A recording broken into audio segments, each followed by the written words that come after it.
Graça, paz e misericórdia. Vamos prosseguir o nosso estudo de Atos. Agora sim, Atos capítulo 19. Vamos abrir nossas Bíblias. Versículo de 1 até o versículo 7. Atos capítulo 19, versículos do 1 até o 7. Podemos ler juntos esses 7 versículos. Aconteceu que, estando Apolo em Corinto, Paulo, tendo passado pelas regiões mais altas, chegou a Éfeso e, achando ali alguns discípulos, perguntou-lhes: Recebestes, porventura, o Espírito Santo quando crestes? Ao que lhe responderam: Pelo contrário, nem mesmo ouvimos que existe o Espírito Santo. Então Paulo perguntou: Em que, pois, fostes batizados? Responderam: No batismo de João.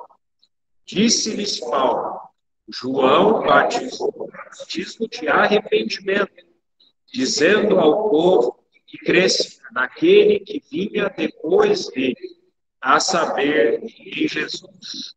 Eles, tendo ouvido isso, foram batizados em o nome do Senhor Jesus. Impondo-lhes Paulo as mãos, veio sobre eles o Espírito Santo, e tanto falavam em línguas como profetizavam. Eram ao todo uns 12 homens. Vamos ter mais um tempo de oração. Amado Senhor, mais uma vez, nós nos prostramos diante de Ti. Em humildade, Senhor, é que nós nos achegamos. Em quebrantamento, nós nos achegamos ao Senhor. Tua palavra fala que o Senhor habita com aqueles que estão quebrantados de espírito, Senhor. E aquele publicano que batia no peito e dizia: Senhor Jesus, filho de Davi, tem misericórdia de mim. Esse voltou justificado para casa. Senhor, então nós nos prostramos sabendo que nada somos. Como cantamos aqui essa noite, se o Senhor olhar para dentro de nós, Senhor, nada vai encontrar de bom. Mas reconhecemos de fato que somos pecadores, mas também reconhecemos a obra da Tua graça em nós, nos capacitando a responder, ó, nos justificando, Senhor, nos tornando justos diante de Ti, nos regenerando, nos dando uma nova vida, Senhor. Ó, através de Jesus Cristo é que nós nos achegamos a Ti, pelo sangue que foi derramado por cada um de nós. Reconhecemos o valor e a eficácia desse sangue. Nós nos achegamos a Ti, Senhor. Obrigado, Senhor, porque um dia o Espírito Santo entrou dentro de nós. Nós somos Teus e o Senhor é nosso. Ó, e ninguém nem nada vai dissolver essa união. Por todo sempre seremos Teus. Por todo sempre o Senhor será nosso. Nós nos prostramos diante de Ti e da Tua santa e bendita palavra, Senhor. Mais uma vez, fala conosco, através dessas linhas, através desse livro que o Senhor tem tanto falado conosco, livro de Atos. Senhor, mais uma vez, rogamos a Ti, abre-nos a Escritura, para que a Escritura fale conosco. O Senhor sempre supera as nossas expectativas. O Senhor supera mais uma vez, Senhor. Nós nos entregamos a Ti em nome de Jesus. Amém. Então, na ministração da palavra de hoje, com a ajuda do Espírito Santo, nós vamos adentrar fundo em um diálogo. É um diálogo que acontece nesses 7 versículos. A ideia é tornar claro esse diálogo, apenas 7 versículos. Parece que a lição da semana passada, né, da última ministração de Atos, vai se repetir mais uma vez. Com a ajuda do Espírito Santo, que o Espírito Santo fale mais uma vez ao nosso coração. E os personagens desse diálogo é o apóstolo Paulo e 12 pessoas, 12 varões ali, 12 homens.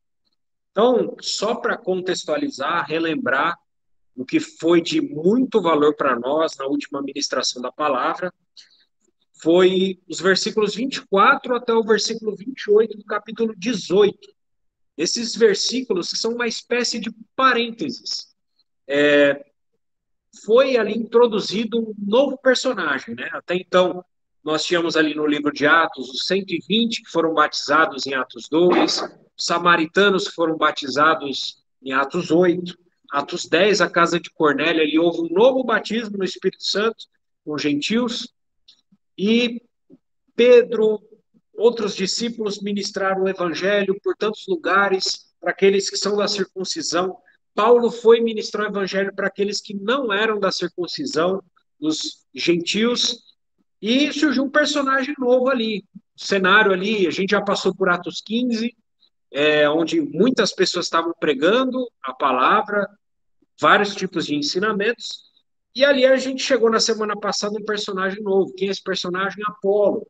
Já foi falado de Apolo. O texto da semana passada, esses versículos 24 a 28, ele dá riqueza de detalhes, e os irmãos já viram na ministração anterior, foi falado com muita riqueza, com muita propriedade sobre quem era Apolo e a importância dele, porque ele foi um personagem, sim, de muita importância para a igreja primitiva. Apolo foi alguém bastante importante.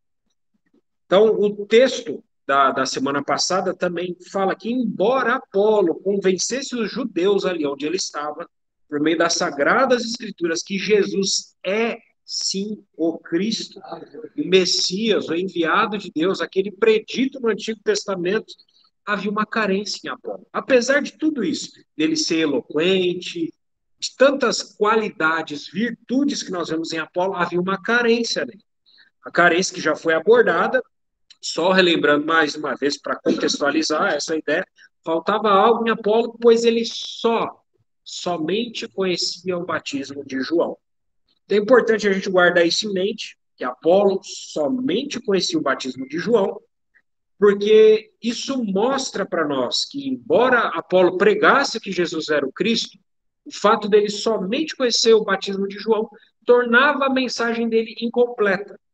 A mensagem que ele pregava era uma mensagem parcial do evangelho. Não era um evangelho completo. Não era um evangelho com toda a sua robustez. Então, essa lição de Apolo ela vai se repetir mais uma vez nesses 7 versículos que nós vamos estar vendo, que é o texto de hoje. Então, nós vamos ver que além de Apolo, havia também outros, vários outros, que conheciam uma mensagem do evangelho incompleta. Então, Apolo, né, como nós falamos, ele conhecia somente o batismo de João. Essa palavra somente denota a limitação dele. Então, isso, nós somos colocados de uma maneira geral, prática para nós. Isso não exemplifica o quadro do cristianismo professo atual. Isso mostra para nós, de certa forma, um quadro do cristianismo atual, seja dentro do contexto católico ou dentro do contexto protestante. De uma maneira geral, o cristianismo professo. Tem muita gente boa lá, são nossos amados irmãos, preciosos, queridos, de bom coração. Mas o que é que se conhece no meio cristão em geral? Geralmente só se conhece o que o padre ou o que o pastor enfatiza. E só se faz o que o padre ou o pastor manda. Há limitações. Então, nisso, nós conseguimos comparar o quadro do cristianismo atual com o quadro de Apolo e dessas pessoas que nós vamos estar vendo hoje. Então, além do quadro do cristianismo atual, claro, a gente sempre aplica para nós a palavra, né? Quando nós olhamos para nós individualmente, nós podemos também nos perguntar se o nosso conhecimento do básico, do mínimo do evangelho, o conteúdo do evangelho também é limitado. Aquilo que eu conheço da base, da estrutura do evangelho, também é limitado, igual a Apolo, igual essas 12 pessoas.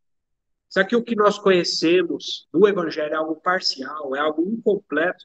Quando nós vamos falar com as pessoas, será que há limitações naquilo que nós conhecemos do evangelho? Será que a nossa mensagem também não é uma mensagem parcial?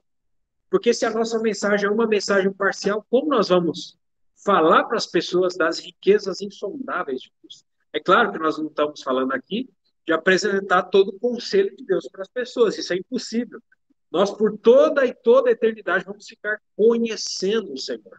O Senhor é inesgotável. Mas aquilo que se refere ao mínimo, nós precisamos conhecer.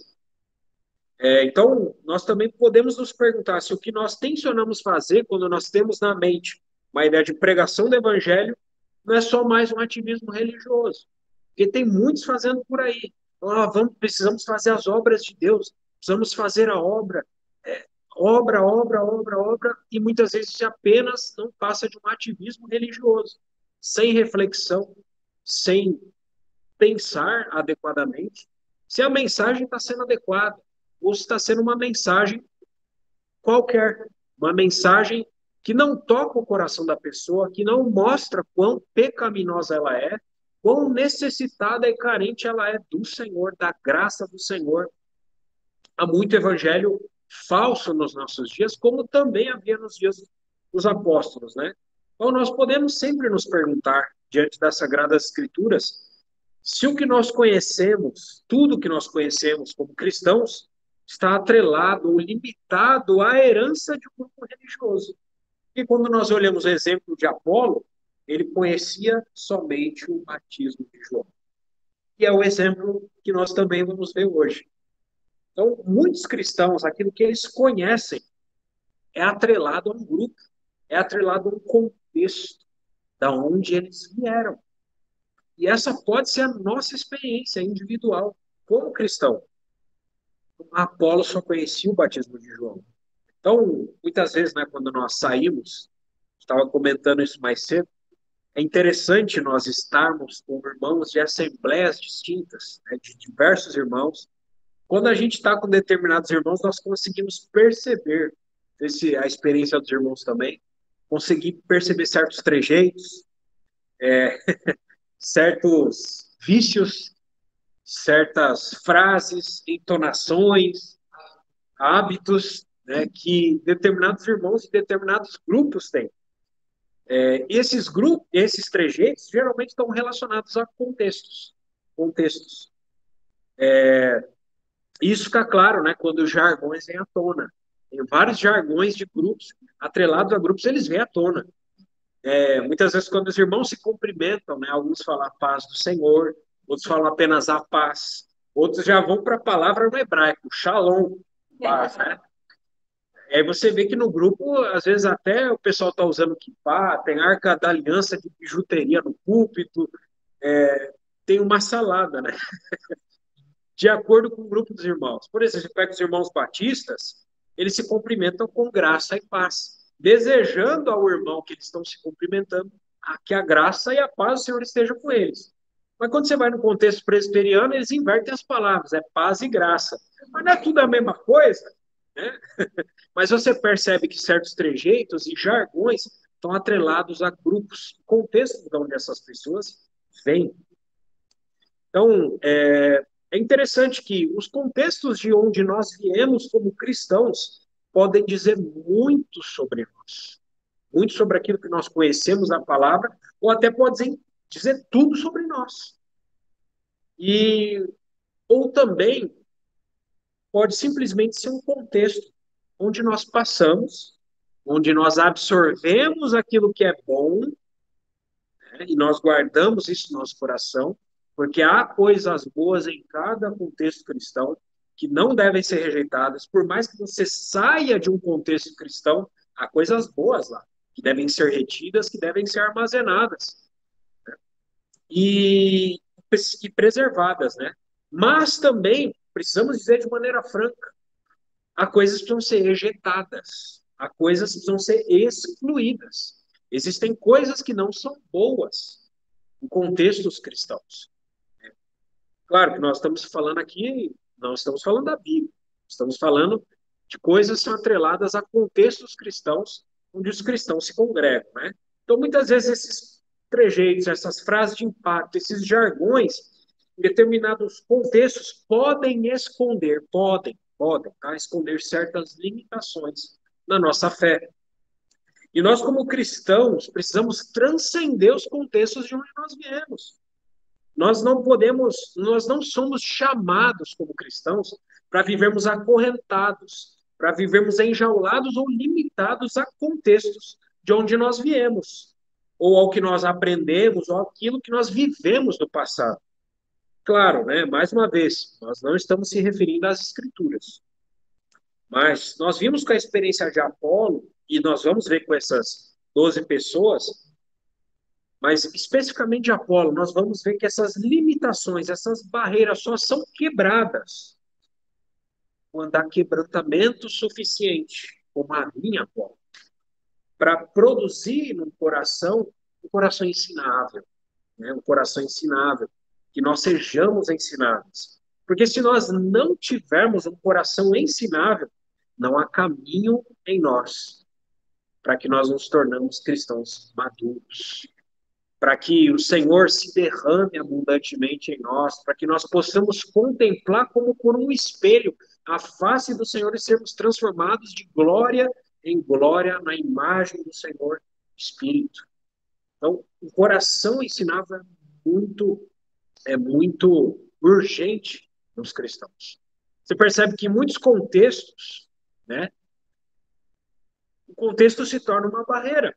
Quando um cristão escuta algo diferente, que não provém dentro do seu contexto ou dentro da sua caixa, ele já rejeita de imediato. Muitas vezes é algo bom que pode ajudá-lo na sua fé, mas já é rejeitado por conta da caixa do contexto onde ele está inserido. Então nós somos chamados para transcender os contextos, né?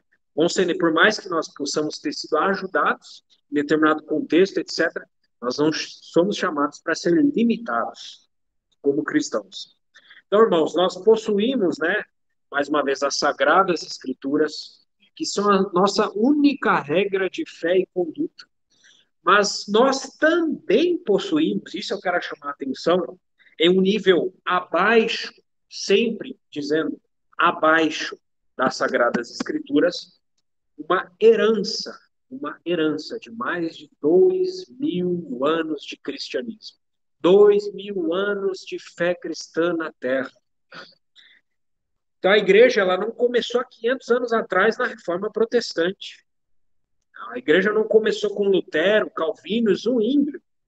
A igreja também não começou no avivamento cristão na China, quase 200 anos atrás.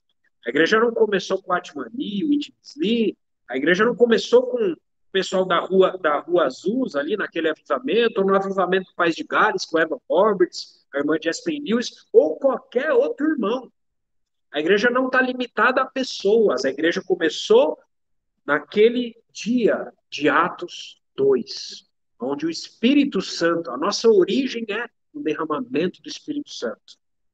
Claro, possibilitado pelo derramamento de sangue no Calvário. A obra de Nosso Senhor, ela derramou sangue. E depois veio o óleo, nos ungindo, nos capacitando a ser igreja, né?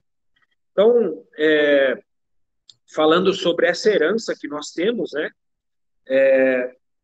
Nós não estamos limitados a homens, a um homem ou a um grupo exclusivo de homens. Nós não somos exclusivistas como cristãos. Não estamos limitados ao contexto A, B ou C. Tudo aquilo que é de Cristo é nosso. E aquilo que não é de Cristo, nós rejeitamos. Nosso filtro, nosso parâmetro está aqui, são as Sagradas Escrituras. Então, se nós nos limitamos como cristãos, é porque nós queremos nos limitar. Pois qualquer dificuldade que nós estejamos tendo como cristãos, nós podemos ter certeza que qualquer outro cristão em determinada época, 2.000 anos, já passou por isso. A dificuldade que eu posso estar tendo como cristão, algum irmão em determinada época da igreja já passou por isso. E possivelmente até escreveu sobre isso. É quase certeza que algum irmão que passou por algo que nós estejamos passando já escreveu por isso. Então, eu queria citar um exemplo, é muito conhecido daquele mendigo, né? Mendigo que passava a vida toda em determinado local. Ele ficava mendigando, ele tinha um ponto fixo, ficava lá mendigando pão, pedindo uma moeda também. E ele acabou morrendo naquele lugar onde ele mendigava.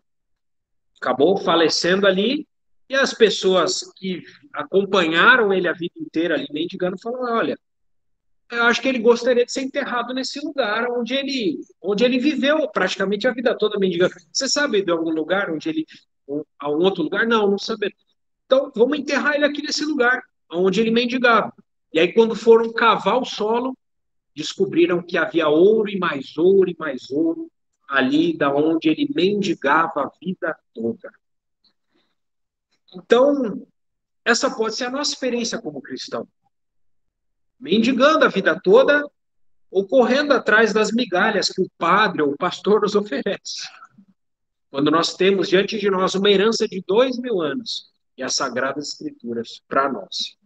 Então, voltemos a Atos, versículos de 1 a 7. Esses versículos dessa noite estão contidos dentro de um contexto maior. E esse contexto vai desde o final da segunda viagem missionária de Paulo. Vamos tentar nos lembrar aqui e recapitular. Paulo ele estava em Corinto, passou 1 ano e meio em Corinto, e ele saiu de Corinto. Nessa viagem de Corinto, o destino dele era a província da Síria, a província do Império Romano chamada Síria. E no caminho ele passou em Cencreia, fez um voto ali e veio para a Síria. No caminho, antes dele chegar na província da Síria, ele parou justamente em Éfeso.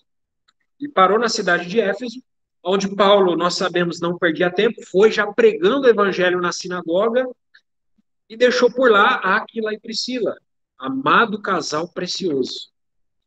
E os irmãos ali em Éfeso instaram Paulo, rogaram para ele, olha, fique conosco, Paulo, por favor, rogando.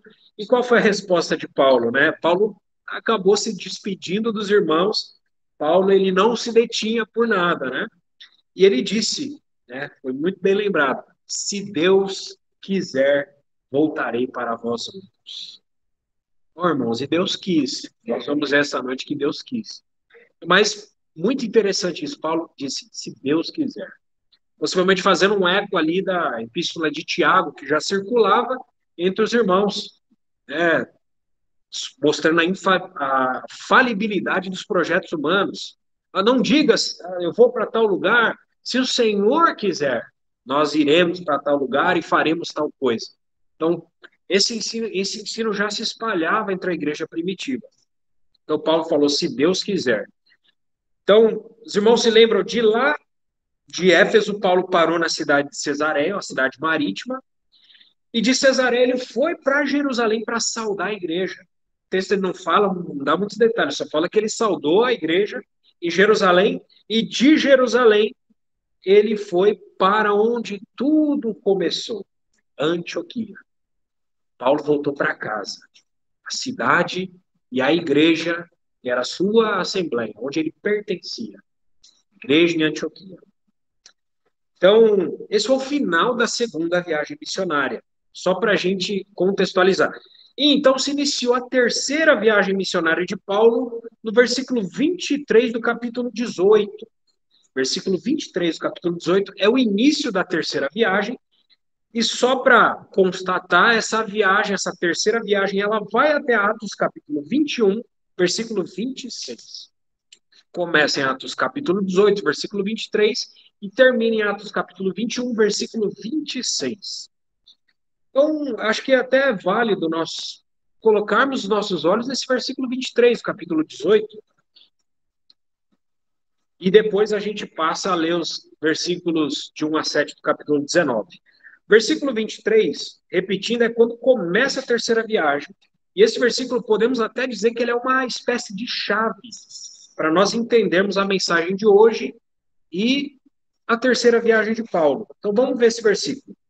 Havendo passado ali algum tempo, saiu atravessando sucessivamente a região da Galácia e Frígia, confirmando todos os discípulos.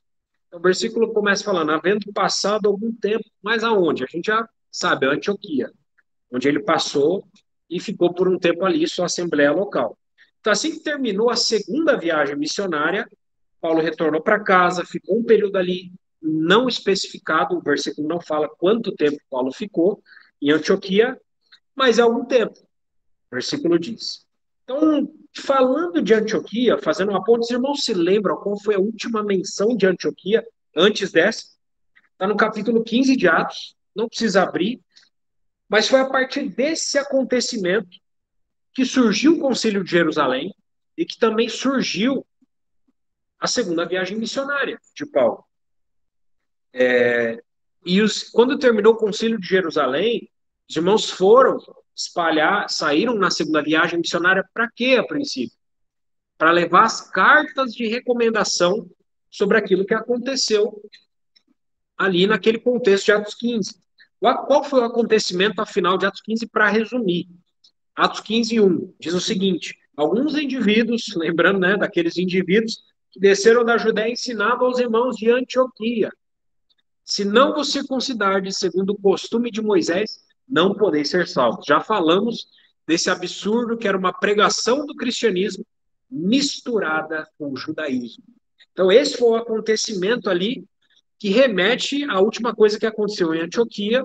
Depois, Paulo foi lá e levou a carta de recomendação, tranquilizando os irmãos. Ninguém precisa se circuncidar, não. Tá? Ninguém é salvo por se circuncidar. Então, de qualquer forma, havia indivíduos naquela época, de uma maneira geral, que ficavam ensinando uma mensagem errada, como nós vemos aqui. Essas pessoas existiam ali naquela época. E uma mensagem misturada, cristianismo misturado com judaísmo. Então, mais uma vez, salvação não tem nada a ver com circuncisão, cristianismo não tem nada a ver com judaísmo. Então, nesse versículo 23 do capítulo 18 de Atos, diz que Paulo, depois de ficar algum tempo em Antioquia, Paulo saiu de Antioquia, e é muito interessante, né? Tem uma vírgula ali e fala saiu. É justamente aí que é o início, é o start da terceira viagem missionária. Essa palavra saiu, no versículo 23.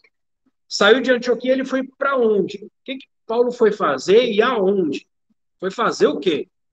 Versículo 23 fala que ele foi para a região da Galácia e a região da Frígia.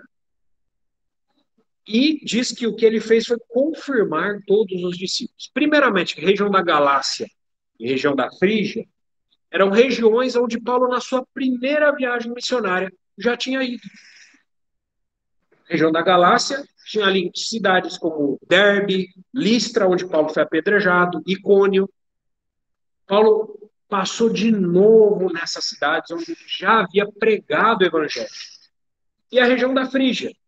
Tudo ali que está próximo, vamos dizer, de Antioquia, mas quando nós olhamos para esse versículo 23, né, em uma linha está falando uma ação que pode ter durado um bom tempo razoável, né? Então nós lemos, nós estamos aqui nessa noite escutando isso, parece, Paulo fez tudo isso aí, mas o Espírito Santo não deu detalhes, mas possivelmente aconteceu muita coisa nesse período, porque são dias de viagem para essas regiões.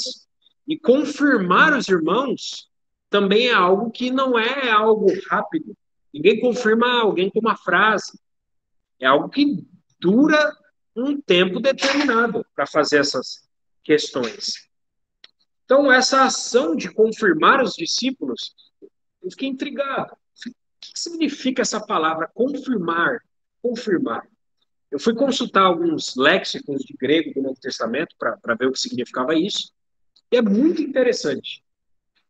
Diz o seguinte sobre essa palavra confirmar. São quatro coisas. Quatro coisas estão embutidas nessa palavra confirmar.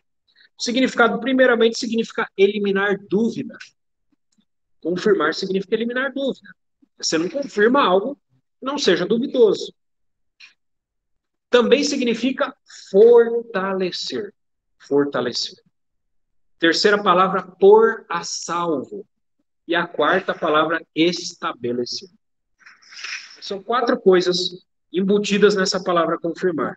Estou olhando, né, para dentro desse contexto de igrejas que foram recém-formadas, os irmãos acabaram de receber o evangelho, começando a congregar,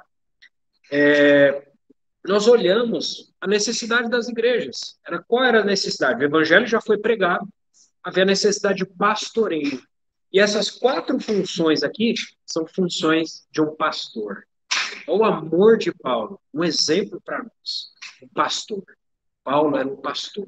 Ele não se preocupava em apenas pregar o evangelho, mas também de confirmar os discípulos. Então, havia irmãos dentro do contexto da igreja primitiva que precisavam ser fortalecidos. A nossa fé, por vezes, fraqueja. E quando a nossa fé fraqueja, nós precisamos de fortalecimento. E esse fortalecimento pode vir de diversas maneiras. Nós precisamos ser nutridos pela palavra. O Paulo, com certeza, foi lá encorajar os irmãos, fortalecer os discípulos. Então, além de fortalecer, havia irmãos possivelmente que estivessem em condição até talvez mais difícil. Não só fraquejavam, mas precisavam ser postos a salvo. Havia irmãos que talvez estivessem em perigo, seja perigo financeiro, seja perigo espiritual, perigo da alma. Então, Paulo foi pôr a salvo esses irmãos. É algo bastante profundo. E talvez até alguns presbíteros necessitassem ser estabelecidos. Paulo ele tinha autoridade como apóstolo de nosso Senhor de estabelecer presbíteros. Então, para que essas igrejas não se tornassem dependentes de Paulo, e também possivelmente havia dúvidas, dúvidas sobre pessoas e dúvidas sobre ensinos. Então, Paulo foi fazer tudo isso nessas assembleias. Que cuidado desse amado irmão por aqueles irmãos que já passaram por aquelas cidades, né? Então, havia, né, nesse contexto de igreja primitiva, pregadores para tudo quanto é lado, como a gente viu, né? Pregadores que pregavam uma mensagem misturada com circuncisão, também no contexto de Apolo, pregadores que pregavam uma mensagem parcial do evangelho, uma mensagem incompleta. Então, agora nós podemos entender o porquê da necessidade de discípulos precisarem de confirmação. E a palavra de Deus nos fala, né, em Pedro também, existe a necessidade de nós confirmarmos nossa vocação e eleição. Fazendo assim, não tropeçareis em tempo nenhum. Isso está em Pedro. Então, algo comprovado, em outras palavras, algo que é comprovado, é algo que passou pela prova. Algo que passou pela prova é algo comprovado, né? É algo confirmado. Então, dito isso, vamos ao versículo 1 do capítulo 19. Aconteceu que, estando Apolo em Corinto, Paulo, tendo passado pelas regiões mais altas, chegou a Éfeso e achando ali alguns discípulos. Então, nesse primeiro versículo, nós vemos ainda uma última menção do nome de Apolo no livro de Atos. É a última menção desse personagem, Apolo, no livro de Atos. E esse versículo fala, versículo 1, a localização onde Apolo estava, a igreja em Corinto, como nós vemos. Por que Paulo foi para Corinto, inclusive? Nós sabemos, Áquila e Priscila o ajudaram a completar aquilo que ele não conhecia, conhecer aquilo que ele não conhecia, e houveram cartas de recomendação para que Apolo fosse aceito em Corinto. E essa era uma prática comum naqueles dias, porque, como nós sabemos, havia pregadores para tudo quanto é lado. Tem um livro cristão chamado Didaquê. É um livro do segundo século, é um livro que os cristãos da igreja primitiva escreveram, tentando resumir o ensino dos 12 apóstolos. E nesse livro, ele tem uma seção ali que fala sobre pregadores itinerantes. Tá? Esse livro não é a Bíblia, é um texto dos irmãos do segundo século, tentando resumir a mensagem dos apóstolos, para que todas as igrejas conhecessem. Tem uma seção que fala sobre pregadores itinerantes. Pregadores itinerantes. E o que fala sobre pregadores itinerantes ali? Em primeiro lugar, fala o seguinte: se chegar um pregador na sua cidade, o recebam bem, deem a máxima hospitalidade a esse visitante, permita que ele ministre a palavra, mas saiba que se ele ficar 3 dias, ele é um falso profeta. Então, ou seja, a mensagem ali era que os pregadores itinerantes não eram para ficar muito tempo numa cidade, não, senão ele era considerado já um falso profeta. Então, o versículo 1 de Atos 19, após mencionar o nome de Apolo e a localização dele, logo muda o foco novamente para Paulo. Uma espécie de fecha o parênteses que foi aberto no capítulo 20, no versículo 24 do capítulo 18. Então, o parênteses ele começa no versículo 24 do capítulo 18 e fecha o parênteses nessa parte A do versículo 1 do capítulo 19. E a partir aqui, quando menciona Paulo, é como se fosse uma espécie de continuação do versículo 23 do capítulo 18. Então, assim, repetindo, foi a última vez que Apolo é mencionado em Atos, sendo apenas mencionado nas epístolas. Aí a gente encontra Apolo sendo mencionado outras vezes. Então, continuando o texto, nós vemos aqui no versículo 1, Paulo dando continuidade à função que ele já fazia no versículo 23 do capítulo 18, confirmar os discípulos. Tanto que nós vemos aqui, nesses 7 versículos, que Paulo estava lidando com 12 discípulos, conforme o versículo 7. Então, Paulo, aqui está registrado que Paulo passou pelas regiões mais altas, vindo até a cidade de Éfeso. É interessante os irmãos olharem, se puderem, o mapa da atual Turquia e daquela região ali. O mapa já foi até colocado no nosso grupo algumas vezes, essas viagens de Paulo. A região da Galácia, que o versículo 23 fala que era onde Paulo estava, está mais aqui ao oriente. No meio tem a região da Frígia e tem uma cadeia montanhosa na região da Frígia e mais ao oeste, mais ao ocidente da cidade de Éfeso, uma cidade quase que litorânea ali. Então é interessante que o versículo fala que Paulo passou pelas regiões mais altas, ou seja, ele saiu da Galácia, passou pela Frígia e foi para Éfeso. Então esse versículo ele descreve o discurso, o trajeto de Paulo até a cidade de Éfeso.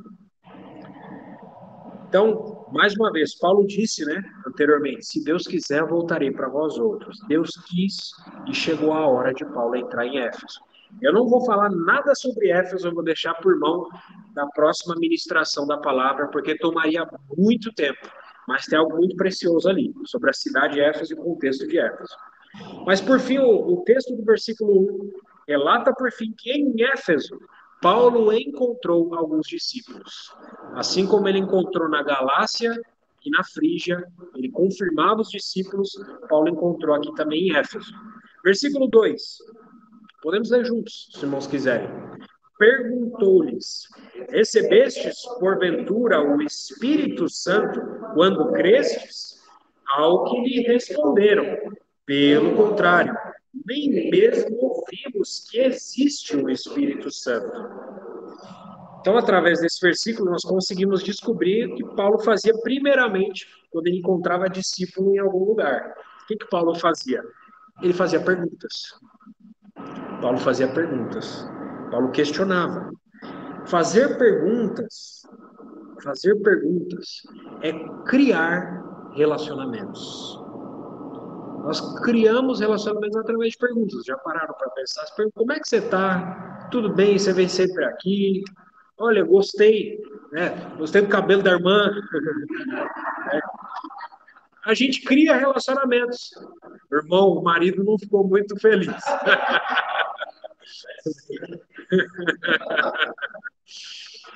Mas é o carinho que a gente tem pelos irmãos. Mas fazer perguntas é criar relacionamentos. Nós criamos relacionamentos através de fazer perguntas para as pessoas. Então, fazer perguntas é conhecer as pessoas através das respostas que elas nos dão. Então, a finalidade das perguntas, aqui especificamente, está associada à função pastoral de Paulo, de confirmar os discípulos. Paulo perguntou para eles: recebestes porventura o Espírito Santo quando crestes? Essa foi a primeira pergunta que Paulo fez. Recebestes o Espírito Santo quando crestes? Essa pergunta de Paulo é tão instrutiva e tão maravilhosa para nós, porque ela mostra um princípio escondido aqui nesse versículo. O normal na vida de um novo convertido, quando crê no Senhor, especificamente nesse momento, é para ele receber o Espírito Santo. Se ele não recebeu o Espírito Santo quando ele creu, É porque ele não creu.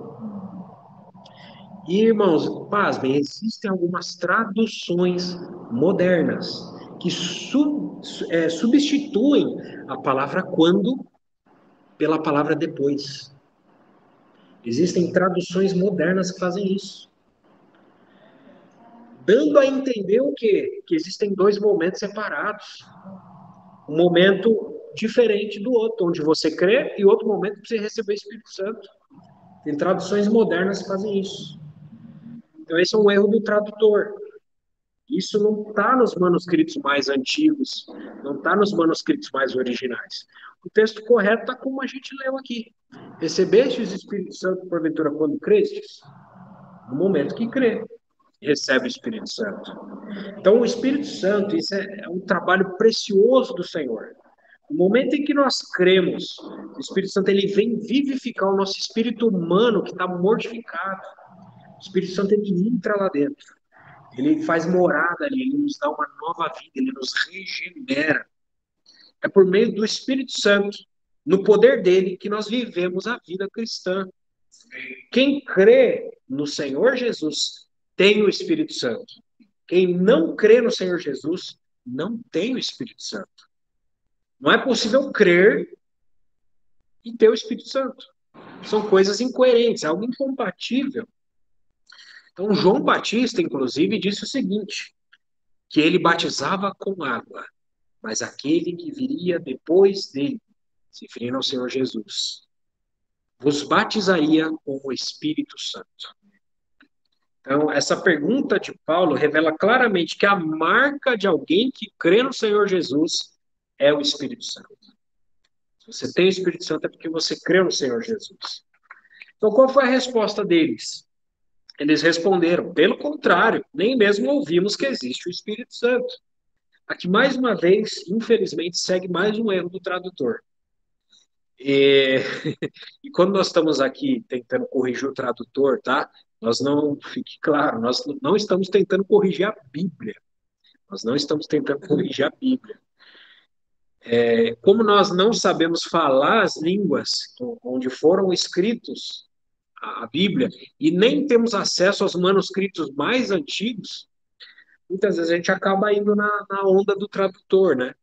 Então, o tradutor traduziu de tal forma, chegou na nossa língua de tal forma, a gente acredita que é assim. Mas é por isso que nós precisamos, muitas vezes, comparar manuscrito com manuscrito, comparar tradução com tradução. Isso é uma prática saudável, que nos traz luz e nos ajuda a ter precisão e entendimento correto do que o texto está falando. Então, o texto no original, da resposta dele, está assim: pelo contrário, nem mesmo ouvimos que já é ou já está o Espírito Santo. Ou seja, não é uma questão deles saberem da existência do Espírito Santo. Não é que eles não sabiam da existência do Espírito Santo. O que eles não sabiam é que o Espírito Santo já havia sido derramado. Eles não sabiam que já havia ocorrido o derramamento do Espírito Santo. Mas a resposta deles revela, em outras palavras, né, que eles ainda estavam vivendo na antiga aliança. Por mais que eles eram discípulos, eles viviam na antiga aliança. Um detalhe interessante sobre isso, aqui que a gente está falando, é que desde o nascimento da igreja no dia de Pentecostes, até então já haviam se passado por volta de 21 anos. 21 anos, considerando que aqui nós estamos aproximadamente no ano 54 depois de Cristo. Então, ou seja, já tinham passado aproximadamente 21 anos que o Espírito Santo já havia sido derramado e eles não tinham essa informação. Eles não sabiam que o Espírito Santo já havia sido derramado. Versículo 3. Então, Paulo perguntou, em que, pois, fostes batizados? Responderam, no batismo de João. Seguiu-se essa resposta, né, desses discípulos, uma nova pergunta de Paulo para eles. Em que, pois, fostes batizados? Essa foi a segunda pergunta de Paulo para eles. Então, essa segunda pergunta de Paulo para esses discípulos também revela algo interessante, pois une a questão da fé com a questão do batismo. Primeira pergunta de Paulo vai falar: quando vocês creram, vocês receberam o Espírito Santo? E essa segunda pergunta de Paulo vai unir a questão da fé com o batismo. Porque quem crê é batizado. Não faz sentido você ter uma fé para você esconder essa fé. Você a exterioriza, você manifesta essa fé por meio do batismo. Então, esses homens que falavam com Paulo que eram discípulos, eles não disseram que não creram para Paulo. Eles não disseram em nenhum momento, nós não cremos. Mas disseram que não sabiam que o Espírito Santo já havia sido derramado. Então, em um cenário de 21 anos atrás, nesse contexto aí, onde o Espírito Santo ainda não havia descido, Jesus também ainda não havia sido glorificado, faria sentido batizar alguém em nome do Pai, do Filho e do Espírito Santo para dentro do corpo de Cristo? Faria. Mas tudo isso já havia acontecido. E o corpo de Cristo já era uma realidade. Já era uma realidade. Então, por isso, a pergunta de Paulo ela é totalmente pertinente. Pois havia muita gente ainda naquela época fazendo batismos por aí. Além dos pregadores, tinha os batizadores espalhados com vários propósitos diferentes.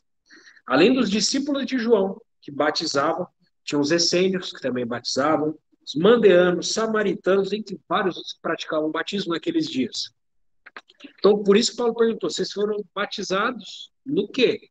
Por fé eles responderam, Paulo, no batismo de João, esclarecendo a base da fé deles. A base da fé desses discípulos era o batismo de João. Está explicado no que eles creram. Versículo 4. Disse-lhes Paulo, João realizou o batismo de arrependimento, dizendo ao povo que cresce naquele que vinha depois dele, a saber, em Jesus. Aqui nesse versículo 4, Paulo vai explicar para esses discípulos no que se fundamentava a obra de João Batista. Paulo explica para os discípulos o que era a obra de João Batista, o que João Batista veio fazer afinal. E, resumindo, o que João Batista veio fazer? Uma única coisa, apontar para o Cristo. Como ele mesmo disse, eis o Cordeiro de Deus. Aquele que vem após mim é mais poderoso do que eu. Sou digno de desatar as correias das sandálias dele. Então, João Batista veio para anunciar Jesus. Veio para preparar o caminho para Jesus. Aqui nesse versículo, está também a última pessoa, versículo 4 de Atos 19, já falou que foi a última menção de Apolo. Nesse versículo está a última menção de João Batista, toda a Bíblia. A última menção de João Batista. Então, no que consistiu o batismo de João? Esse batismo era um batismo de arrependimento. Conforme o Evangelho de Mateus, capítulo 3, versículos 1 e 2. Eu vou ler aqui rapidamente. Naqueles dias, apareceu João Batista, pregando no deserto da Judéia e dizia, arrependei-vos, porque está próximo o reino dos céus. O motivo do arrependimento, da mudança de mente, era por causa da proximidade da vinda do reino dos céus. Era por causa disso, o batismo de João. E é bem geral a mensagem de João, bem genérica, vamos dizer assim. João Batista dizia, através da pregação dele, que um dia o governo que está lá acima nos céus desceria e governaria a terra. E por conta disso, nós não podemos viver da maneira como nós vivemos. Não podemos estar acomodados, acostumados à maneira como nós estamos vivendo. Porque o padrão do reino dos céus que governaria a terra seria outro, o padrão mais elevado do padrão de vida que nós estamos vivendo aqui. Nosso padrão é baixo, nosso padrão é incompatível com a qualidade do governo do reino dos céus que viria governar a terra. Então, por isso, é necessário arrependimento. Faz todo sentido. Mas percebe que falta algo? Falta algo. Como nós vamos viver, como que eu e você, beleza, me arrependi, como eu e você vamos viver a partir de então o padrão do reino dos céus? Eu me arrependi, beleza, eu tenho um desejo de que esse reino dos céus venha e governe, mas a minha vida, eu não tenho força para corresponder. Eu não tenho força para corresponder àquilo. Não tenho força para corresponder a esse alto padrão. Então, como eu sou capacitado a corresponder a esse padrão? O batismo de João e a pregação de João não diziam isso. Então, o arrependimento, ele é apenas uma porta de entrada, mas uma abertura sem continuidade. E uma abertura sem continuidade não redunda em nada, né? E o resultado prático seria que, ao longo do tempo, aqueles discípulos voltariam a viver sua velha maneira de vida. Porque você não tem força para corresponder àquele padrão que viria. Então, em Mateus capítulo 3, versículos 5 e 6, sobre João Batista, só mais uma vez resumindo isso, então saíam a ter com ele Jerusalém, toda a Judéia e toda a circunvizinhança do João, e eram por ele batizados no Rio Jordão, confessando seus pecados. Esse versículo 6, ele vai mencionar que no ato do batismo, as pessoas expunham seus atos vergonhosos, confessar seus pecados, né? De maneira a se livrar do seu passado e olhar para um horizonte novo. É algo muito bonito. Uma vida nova, todo mundo queria uma vida nova, mas sem o poder para isso. É uma vida nova diferente dos atos vergonhosos de outrora. Então, a gente imagina, né, fulano ali no batismo de João, olha, eu fui ladrão por tantos anos, eu furtava, eu me arrependo, me batizo em água, agora eu quero uma vida nova. É outro, né, eu era ranzinza com todo mundo, eu não gostava de ninguém, eu brigava com todo mundo que vinha falar comigo, eu não suportava nem eu mesmo, e agora eu quero a nova vida. Uma pena, mas só o batismo de João não ia ter poder para isso. Então, imagina, devia ter vários passados, vários pecados que eram expostos ali naquele batismo de João. Então a gente olha que é muito boa a obra de João Batista, mas é apenas uma obra preparatória, não era uma obra salvadora. A obra salvadora foi efetuada no Calvário, de uma vez por todas, por meio do sangue de Jesus. Então vamos voltar para Atos capítulo 19, versículo 5. O que diz esse versículo? A gente sabe que Paulo ali contextualizou e Paulo ensinou para eles, talvez nem eles mesmos eram claros a respeito do que João ensinava. Então eles falaram, nós somos batizados no batismo de João, mas eles nem criam em Jesus que João vai apontar e não sabiam que o Espírito Santo já havia sido derramado. Havia várias deficiências no conhecimento da fé deles. O versículo 5 de Atos 19 diz o seguinte: eles, tendo ouvido isto, foram batizados em o nome do Senhor Jesus. Então, no verso 5, nós vemos que após a explicação de Paulo, perdão, no versículo 4, eles entenderam, por fim, aqueles discípulos, a limitação da mensagem de João Batista, que o batismo de João não tinha uma finalidade em si própria, e entenderam também que o que João Batista viera anunciar era a vinda do Messias. Então eles foram batizados no nome do Senhor Jesus, o Messias. Então, ser batizado em o nome de alguém, o que significa? Isso é precioso para nós. Ser batizado no nome de alguém é você ter associação com essa pessoa. É você estar unido a essa pessoa. Você foi batizado no nome dele, você está unido a ele, você está associado a ele. Significa que você tem um relacionamento com essa pessoa que você está no nome dele, batizado no nome dele.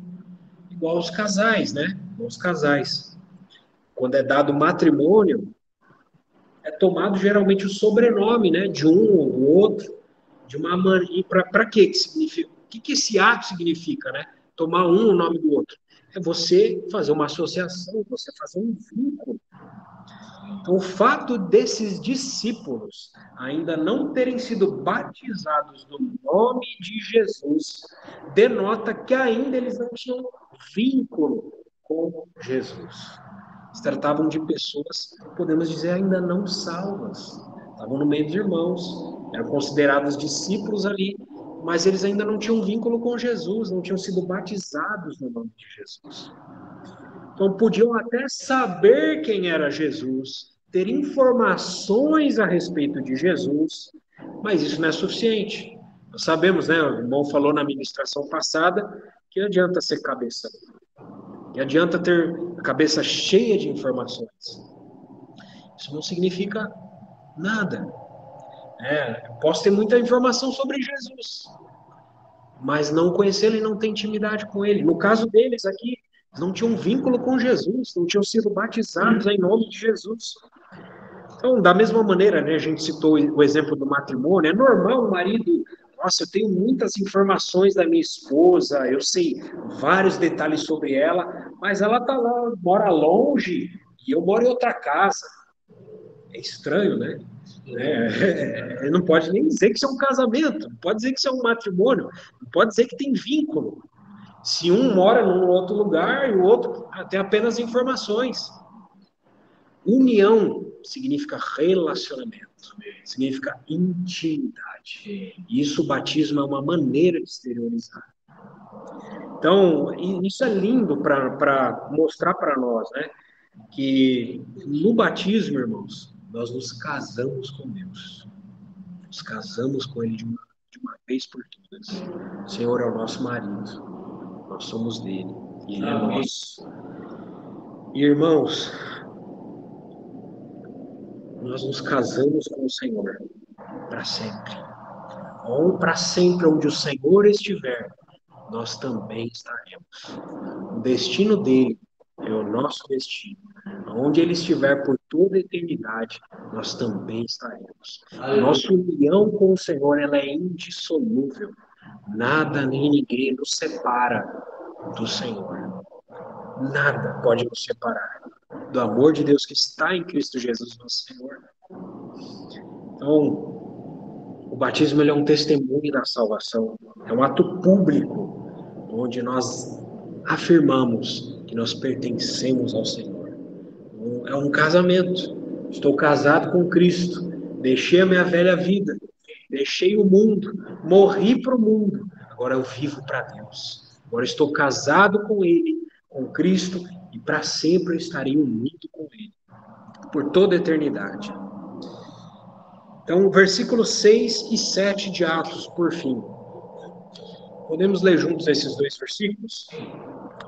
Impondo-lhes Paulo as mãos, veio sobre eles o Espírito Santo, e tendo falavam em línguas como profetizavam. Eram ao todo uns 12 homens.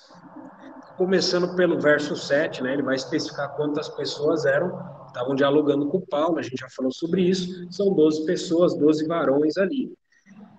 Só que nessa altura do campeonato a gente já vê que foi muito mais do que um diálogo, né? Foi muito mais do que um diálogo. Paulo começou conversando com eles, fazendo duas perguntas com eles, e eles acabaram sendo batizados no nome do nosso Senhor. E o versículo 6 vai mostrar que houve muito mais do que isso. Ele vai falar de uma prática comum na igreja cristã, nós já falamos sobre isso, a prática de imposição de mãos. Já falamos que é um ato de identificação. Paulo, ao impor as mãos sobre eles, estava se identificando com eles. Olha, agora vocês fazem parte do corpo de Cristo. Eu, da mesma maneira como eu estou unido ao Senhor, agora vocês também estão unidos ao Senhor. Nós estamos identificados. Irmãos, todos nós somos identificados. Todos nós somos um em Cristo Jesus. Nós podemos amar-nos uns aos outros, porque nós somos totalmente idênticos. Somos irmãos, irmãos uns dos outros, irmãos de nosso Senhor. Então, além da imposição de mãos, o que aconteceu no ato da imposição de mãos ali de Paulo? Qual foi o resultado? O resultado, né, da identificação, união com Cristo. Todos agora estavam unidos a Cristo. O resultado natural para todos aqueles que estão unidos a Cristo é a vinda do Espírito Santo. Então, como fala o versículo que nós lemos, né? Recebestes o Espírito Santo quando crestes, isso acabou de acontecer. Eles creram, foram batizados, e o Espírito Santo veio sobre eles. E aqui, não só o Espírito Santo veio sobre eles, como vem como cada crente para habitar, mas aqui, em Atos 19, o Senhor quis fazer questão de expor uma manifestação do Espírito Santo, como já havia acontecido em Atos 2, como já havia acontecido em Atos 8 e em Atos 10. Atos 19. Mais uma vez, o Espírito Santo se derramou de maneira pública. Então, nós já vimos, né? 3 vezes, mencionei aqui, alguns detalhes muito interessantes. O Espírito Santo se derramou de maneira progressiva no livro de Atos. Atos 2, sobre quem que o Espírito Santo veio? Sobre judeus. Primeiramente sobre os judeus. Atos 8, sobre quem o Espírito Santo veio? Samaritanos. Quem eram os samaritanos? Uma espécie de mistura de judeus com gentios. Nós vemos que o Espírito Santo foi derramado de uma maneira progressiva. Judeus, em Atos 8, já uma mistura de judeus com gentios. Atos 10, na casa de Cornélio, o Espírito Santo foi derramado sobre gentios. Mas há um detalhe interessante, que na casa de Cornélio, nós fomos olhar novamente os versículos de Atos 10, ele era alguém temente a Deus. Então, ele era alguém que fazia parte da sinagoga, abraçava a fé judaica, e os versículos ali de Atos 10 fala que Cornélio tinha testemunho de toda a nação judaica. Então, a nação judaica olhava para Cornélio como alguém que dava um bom testemunho. Então, ele tinha certo grau de atrelamento com os judeus ainda, por mais que ele fosse um gentio. Ele frequentava a sinagoga e tinha testemunho de todos os judeus. Vamos agora em Atos 19. O Espírito Santo veio sobre um grupo de pessoas que aparentemente não tem nenhum vínculo com a nação de Israel. A começar pelo lugar, né? Se nós formos pegar Atos 2, Jerusalém, cidade de Jerusalém. Atos 8, cidade de Samaria, ainda dentro do território de Israel. Atos 10, cidade de Cesareia. Era uma cidade gentia dentro do período do Império Romano, mas ainda assim uma cidade que era considerada judaica. Para os judeus, ainda estava dentro daquela delimitação que Deus deu para Israel. Cesareia ainda os judeus consideravam como deles, por mais que habitassem gentios ali, e era um lugar romano nessa época. Mas Éfeso não tinha ligação nenhuma com Israel. Nenhuma. E essas pessoas também ligação nenhuma com Israel. O texto apenas fala que eles eram 12 discípulos. Ô, irmãos, que coisa maravilhosa. O Espírito Santo, dessa vez, rompeu toda e qualquer barreira, mostrando que, para todos os gentios, independente do contato que eles tenham com Israel, o Espírito Santo se derrama para eles. Então, irmãos, nós não precisamos ter nenhum contato com Israel, como a gente brincou aqui no começo, né? Colocar kippah na cabeça, ter a Arca da Aliança no nosso púlpito, tocar shofar, guardar festa judaica, para que o Espírito Santo possa vir sobre nós. O Espírito Santo, ele vem sobre nós aqui mesmo no Brasil. O Espírito Santo, ele está em nós. Então, graças a Deus que foi a primeira vez que o Espírito Santo veio fora do território gentil. Isso vale a pena repetir. Então, afinal, né, o versículo ele pode suscitar uma dúvida. Afinal, falar em línguas e profetizar são manifestações do Espírito Santo obrigatórias no momento quando alguém crê? A resposta é não. Não é sobre todo aquele que crê que você vai começar a falar em língua e sair profetizando. Mas existe esse ensino em alguns grupos cristãos. Que a evidência de que o Espírito Santo veio sobre você é que você fala em língua ou que você está profetizando, né? Profetizando no sentido de prever o futuro sobre a vida de alguém, etc., né? Então, a experiência de falar em línguas e de profetizar não é uma evidência do batismo com o Espírito. Pois olhando para a própria Escritura, nós não vemos isso em Atos 8. Nenhum samaritano ali saiu falando em língua ou profetizando. Nós não vemos isso em Atos 8. Então, existem outros textos também. O dom de línguas, ele não é evidência de batismo com o Espírito Santo, nem da plenitude do Espírito. Paulo falou ali em 1 Coríntios 12, né?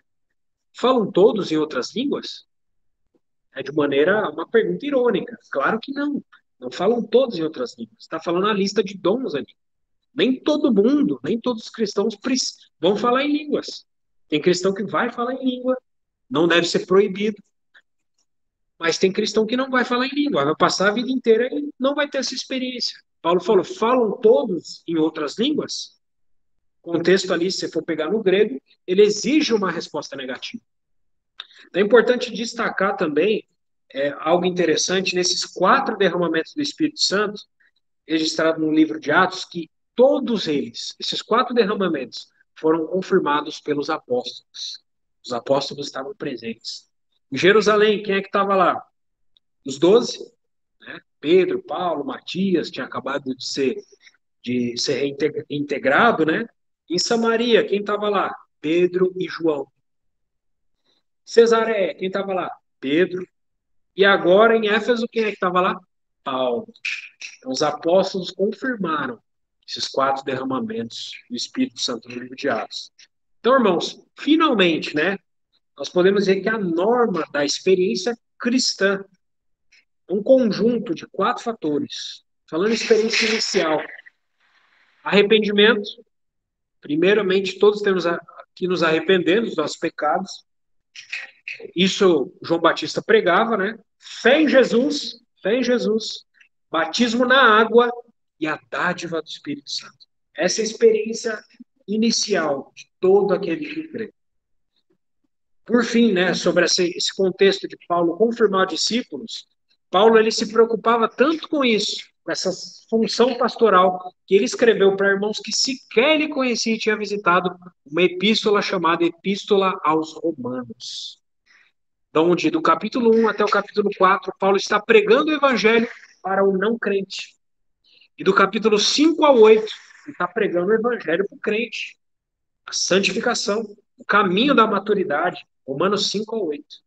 Aí ele faz um parênteses ali, Romanos 9 a 11, para falar da nação de Israel. Aí termina com aquela doxologia, aquela adoração a Deus. Ó, profundidade da riqueza. E daí em diante. Graças ao Senhor, vamos orar. Senhor, mais uma vez, nós nos prostramos diante do Senhor, pedindo, Senhor, que a Tua palavra possa penetrar os nossos corações, ter falado conosco, nosso íntimo, Senhor, dividindo juntas e medulas, alma de espírito, Tua palavra possa ter sido apta para discernir pensamentos e propósitos do coração. Senhor, que aquilo que não foi do Senhor seja rejeitado e somente aquilo que é do Senhor seja absorvido, Senhor. Nós queremos dizer, Senhor, que Tu és o nosso amado, que nós fomos batizados um dia, Senhor, e sim, nós